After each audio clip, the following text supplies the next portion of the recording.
আসসালামু আলাইকুম সবাইকে, কেমন আছেন সবাই? ইউটিউব প্ল্যাটফর্মে আমি নতুন, প্লিজ সবাই আমাকে সাপোর্ট করবেন। আমার ভিডিওগুলো যদি ভালো লাগে আপনাদের অবশ্যই লাইক কমেন্ট শেয়ার করবেন অ্যান্ড সাবস্ক্রাইব করতে ভুলবেন না, প্লিজ প্লিজ। আজ আমার বাগানের সবজি দিয়ে খিচুড়ি রান্না করব। চলেন দেখা যাক আমার বাগানে কি কি আছে। এই যে পুঁই শাক তুলছি অনেকগুলা, এই যে টমেটো, কাঁচামরিচ তুলবো। বাগানের মরিচগুলো অনেক বড় বড়, কিন্তু এগুলো তেমন ঝালই না। দেখেন পানি দিচ্ছিলাম মরিচের গাছগুলোতে। এরপর পেঁয়াজের পাতা তুলবো অল্প একটু, অল্প কিছু তুলবো।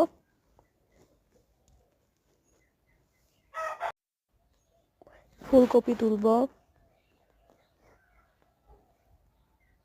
এরপর পাতাকপির কয়েকটা পাতা ছিঁড়বো।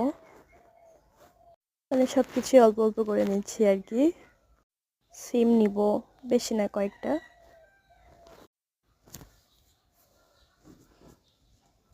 এরপর লাল শাক নিব, অল্প কিছু।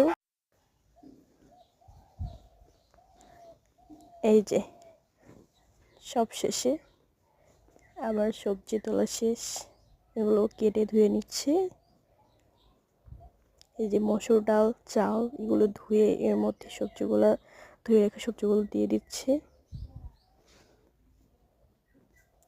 তেল, গুঁড়ামরিচ, হলুদ, লবণ, আদা রসুন বাটা, সব কিছু দিয়ে মেখে একটু নেড়ে চেড়ে দিচ্ছি।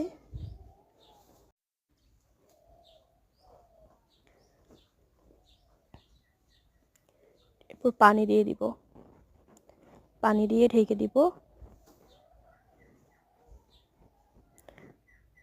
পানি দিয়ে একটু নেড়ে চেড়ে দিচ্ছি। ও হাঁসের মাংসও দিয়েছিলাম, বলতে ভুলে গেছি। এই যে দেখেন বলে উঠে গেছে, অনেক সুন্দর ঘ্রাণ বের হচ্ছে। সবাইকে খিচুড়ি খাওয়ার দাওয়াত রইল। ধন্যবাদ সবাইকে।